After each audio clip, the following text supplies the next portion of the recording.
All right, welcome back as once again we continue to talk about Ida. Hopefully, after the year anniversary, we could simmer it down, but it's always going to be entrenched in our brain and our mind. Joining me now, Phyllis Peoples, the CEO of Terrebonne General Health Systems. Welcome, Phyllis. How are you? Hi, Martin. Doing well. You know, God, I mean, where do we start? What you went through and what your team went through with Hurricane Ida, COVID was just, prevalent at that point. A year later, what's your thoughts right now? I'm sure you got plenty. Oh, I have many. I'm just really, really glad it's not even raining today. That's what I Amen. thought of. Yeah, Amen. that's what I thought of. But it has been a very eventful last 2 years. We'll give you that. Between COVID and then right on the heels of that, well, during COVID, we had Ida hit. And I think the whole community recognizes what Ida accomplished for all of us. It changed, well, let me back up if I can. COVID changed a lot for many people. It gave care in a different way. And then right on the heels of that, we had Ida. And I see by several of the pictures, Ida for the organization and the hospital was quite an event. I've been in my role, I've been CEO there 20 years, going on 20 years. And in that amount of time, and even prior to this in my healthcare career, I've never, ever, I've always stayed for hurricanes. This was just a unique one, if I could say. When you signed up years ago to be in medicine, I'm sure on the radar was not COVID. You knew you would have challenging moments, but then COVID comes up. You knew you would have hurricanes in South Louisiana. But like Gordy said, we didn't know we'd have a Cat 6, which this was just a crazy time. But, talking about your team, we're a year later, we're smiling again. I see people smiling again. Whether it's in jest or they're really seriously smiling, it remains to be seen. But we've come a long way in a year, haven't we?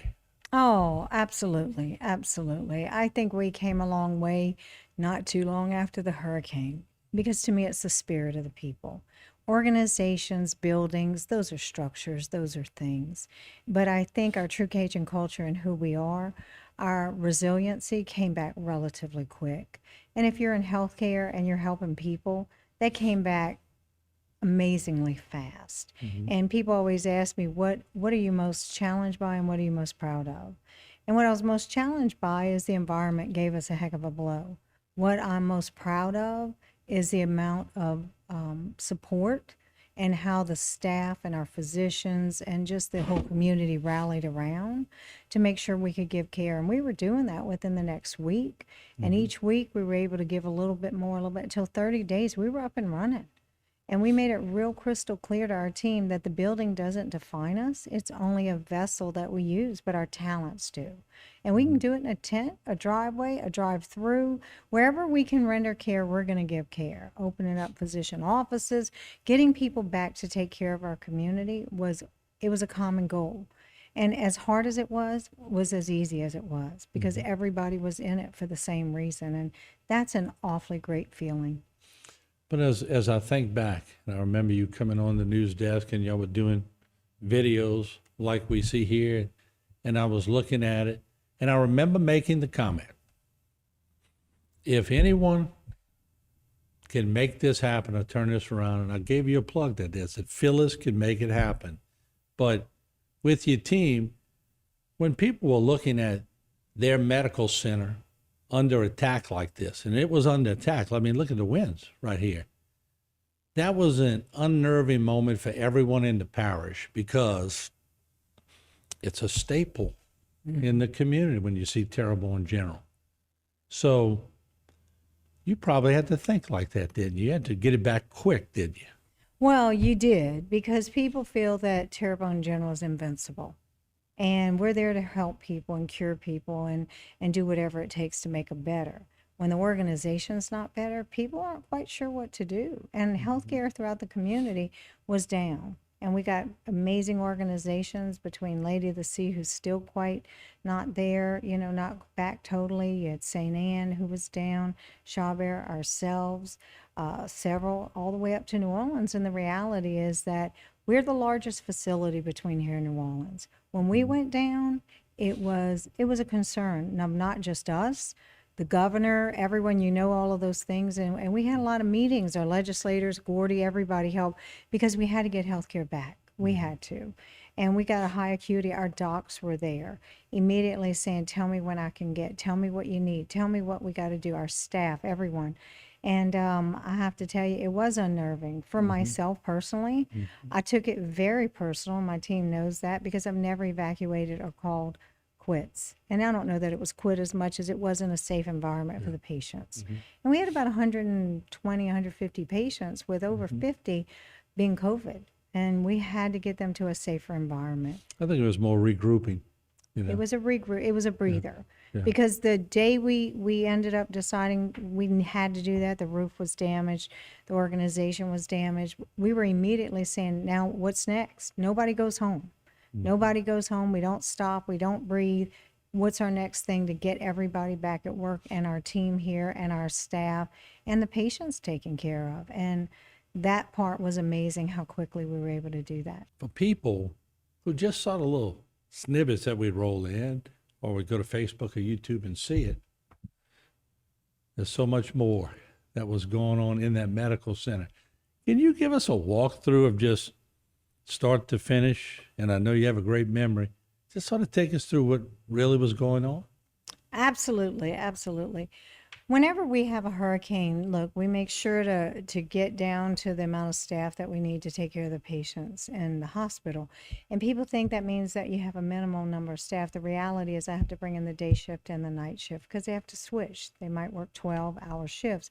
But you also have to have housekeeping. You also have to have dietary. You also have to have all of the x-ray, ancillary services, a ton. And with that, I have all of them in the hospital and several are on while the others are resting and vice versa. So even if we have a less complement of patients, we still have staff. Well, as Ida decided to come in, it became a little bit more prevalent and the wind started blowing. And next thing you know, I get a call and in the front lobby, because we have window walls, you start seeing water pouring in. Well, our team's pretty good. I got a call and said, you might want to come see this. And we immediately called the emergency room, which is next to that particular area. Everybody grabbed blankets, things, whatever it took to make sure we could get the water, out. Then I get a call and said, you might want to come up to the fourth floor. I think it was the fourth floor. So I went up to the fourth floor. We had staff sleeping. We had patients in some of the rooms, and they're out in the hall, and you could see the anxiety on their face. Well, the worse things get, the calmer I get. It's just my personality. I was like, what's going on? They said, why don't you check out one of the rooms? But, you don't want to open the door. Well, as soon as you say you don't want to or you shouldn't, that's key for me to say, now I have to, I got to. So you could see we opened the door and the roof was breaking. It was large concrete base, and it was breaking. And while it was breaking, the wind was so strong that it was blowing it into the windows of the patient rooms. And we had patients in there, and you could see some of the pictures. And so we had moved the patients. We got them in the hallway. We were determining another safer environment for them. But now staff also didn't have a place. I said, we're okay. Just shut all the doors. We should be fine. They said, Phyllis, you might want to come to the fifth floor. I said, okay, what could be now? Well, the fifth floor, as the roof was coming off, and we didn't know it was the roof at the time, is you could see the water was pouring in. And so we were using large, I guess we use them either for trash or laundry. And we were just filling those up as it was just pouring in. And I said, guys, we're okay. We'll just bring you to a different room set, whether it's a women's center, rehab, or whatever, and we'll be okay. They didn't really feel as much as I felt that we were going to be okay, but, calmness comes in handy. And my team was great. We were able to move the patients. We were able to move. But our other patients that were the most acute were secure, ICU, things like that. You want generator power, you lose water, you lose lights, you lose all of that stuff. And that was okay. As we were going, it was the next morning that I think that was a little more daunting for me because we know how to react in an emergency. We know what to do. We've all been doing it a long time with the weather, the rain, or whatever. But when the morning came and it was still, you lost phone, you lost communication, you lost all that, we still were okay. But when my team went up on the roof and came down and they were very wide-eyed and they said, there's no way we can patch this. we have to make a different decision. And that, I think, felt like a ton of bricks on you, because you know that when you say we have to evacuate, you're moving 150 people, but more so, you're putting other people out of work, and you're making a determination from them when they worked so hard, and other people stayed behind and were coming in, and you said, we're not going to be open. And that still gets me emotional, and I'm not an emotional type of personality, but it was very, very hard to make that call. And we did, and we accomplished it, but immediately starting to build back, everybody had the same goal: get everybody back in. And that became enthusiastic. That became very motivational. How did you keep your staff? Because you're in charge of a lot of people. I mean, there's a lot of people. 1,500 Yeah, there's a to get lot of back. people employed at Terrebonne General. And it all stops in your office. How many are going to be here when it's over? How many are going to? So you're a numbers person. You're probably sitting there with numbers rolling through your brain. I would imagine you had more numbers in your brain that week than ever before.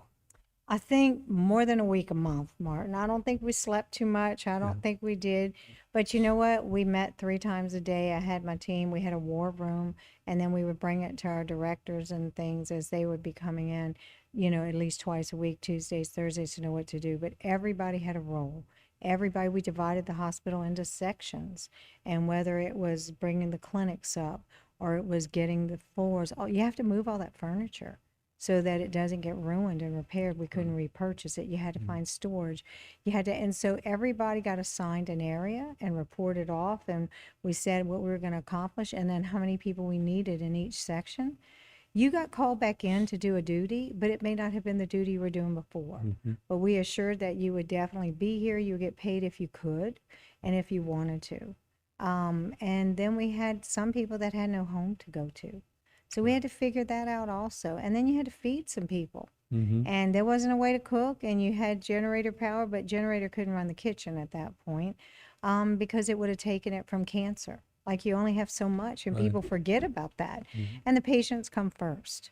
So our dietary department did an amazing job being very creative on the things they serve. Me and you are both positive people, but it's good to end on a segment of just, where are we now? I saw the governor was there the other night. The Homeland Security Director was there. Secretary was there.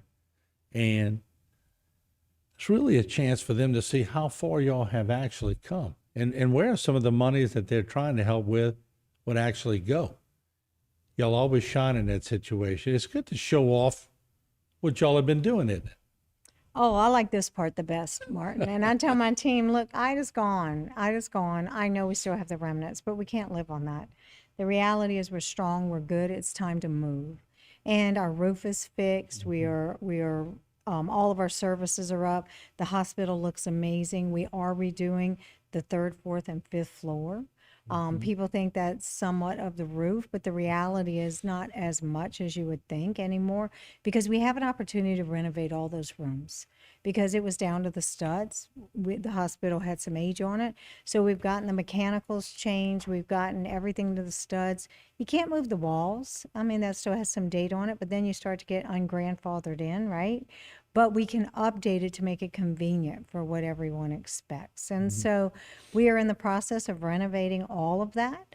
I'd like to open it up floor by floor. We're looking at how we can do that because all the mechanical and all of the pipes hook 5th, 4th, 3rd. They all go up and down rather than just floor related. Right. But we're hoping to get that done within the next 12 months. But we still have room. We still have beds. We have a whole women's center that we're using for med surg if necessary. So we have all of that available and all the services. We're doing full surgeries. We have been. And so I think people equated the roof with us being partially shut down, and we're not. We're not. The heliport, we were already doing the heliport, but the rooftop heliport should be open within 2 weeks. We were landing on the ground.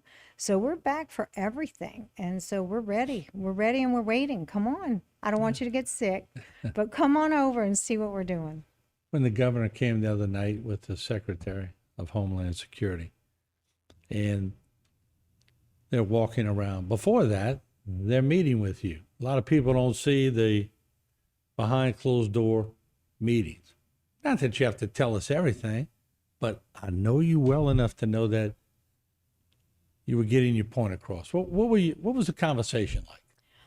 I think the conversation number one was being very thankful that the governor really did help in our situation. He recognized the strength of Terrebonne General and he really wanted to be helpful to get us back online. That was one part of it. And of course, I had to get my point across to say we'd like to even be stronger. We're still working on those units, we're still working on some other things, and any assistance would be even more grateful. And we hope to do that. No different than I know you just had Gordy and Archie here. They were in the room too, and people were talking about the challenges that our community is having. So even on an upbeat thing, our challenge isn't so much, like I said, bricks and mortar. It is. But we don't have housing. We don't have areas to recruit people to come. There's no apartments. There's really not as much space as what people need to get them to stay. And so that helps run our staff and organizations such as mine or businesses in our community. I don't want to leave out our patient base. They got to go home after they get better, and they too are having challenges going back to their home or things like that. So there's still a lot of work to be done. From a care model, we're able to give you the same great care. For after your care, when you go home, I think the community still needs quite an additional assistance. And I think that we've got two great leaders in Archie and Gordy, and they're working real hard for that. And I think we'll continue to do that. Yeah. On a personal note, with about 2.5 minutes left, when you talk about your doctors and your support personnel, and you're always great to include everyone who does anything at the medical center, they're also important. But when you look at the last, I don't know, I guess we started in 2019 with COVID. I forget. It's all just one big blur to me. But when you look at all that and you see you're starting to crawl out of everything, not crawl, you're sort of running out of it. It's got to make you feel somewhat good and proud. You do. Crawling's a great description, but you just kind of say, oh my God, what the heck happened, right? Because you just live in the moment. You live in the moment.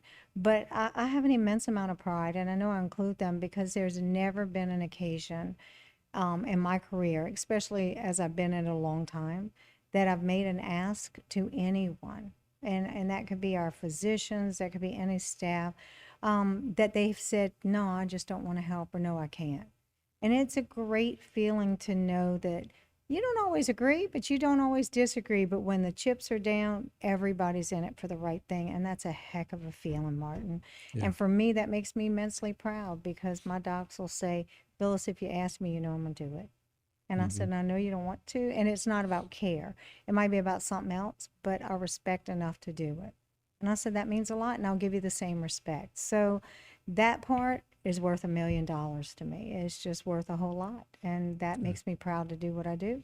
Well, we appreciate you being here on the 1 year anniversary, but I'm like you, can we bury it?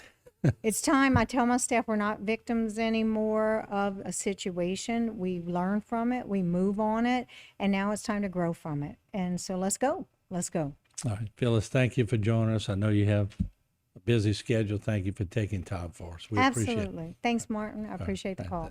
All right, there you have it. Phyllis Peoples with Terrebonne General Health Center. We'll take a break. We'll be right back. Don't go away.